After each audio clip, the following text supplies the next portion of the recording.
Lakini vile vile rafiki yako kuwa ni mkweli kwake, kama yeye ambavyo unapotakana awe mkweli kwako wewe katika ile miamala. Sio kwamba sema mimi yule namchuma tu, mimi yule nafanya naye kwa maslahi fulani tu.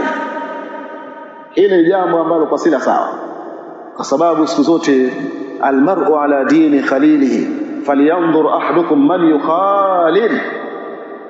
Mtu siku zote yupo katika tabia na mwenendo wa rafiki yake, basi angalieni nani ambaye wakumfanya rafiki. Sasa jipambe kwa tabia zilizokuwa nzuri, ewe ambaye ulikuwa umefanywa kuwa ni rafiki. Juu ya rafiki yako unajua kwamba huyu mimi ni mtu wangu wa karibu, basi jipambe kwa tabia zilizokuwa ni nzuri, kuwa na muamala ambao ulikuwa ni mzuri. Usiwe wewe ni mnafiki, usiwe wewe ni mwenye kumfanyia khiana rafiki yako, usiwe na tabia mbaya kwa rafiki yako. Na ndio maana ukienda katika Riyadhus Salihin utakuta mlango mzima ambao unazungumzia watoto wanahimizwa kuwafanyia wema wale marafiki wazazi wao, kuonyesha kwamba ni jambo ambalo Uislamu umelizingatia. Leo wewe umefanywa kuwa ni rafiki, umefanywa kuwa ni mtu wa karibu, akesha wewe unakwenda kumsema rafiki yako sehemu mbaya, unakwenda kumfanyia unafiki rafiki yako. Uislamu gani huo, ndugu yangu Muislamu?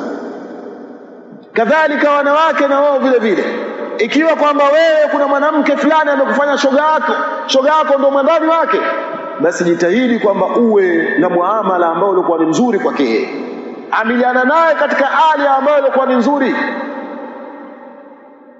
Zile siri zake ambazo unazokupa zitunze. Ikiwa kwamba kuna mtu umemfanya kuwa ni rafiki yako kweli, basi mtunze, mweke katika manzila ya ndugu yako. Shida yake iwe shida yako, akipatwa na dhiki, basi vile anavyoumia yeye na wewe ndivyo unatakana uumie. Huu ndio muamala na hii ndio tabia ambayo ilikuwa ni nzuri, ewe ndugu yangu Muislamu.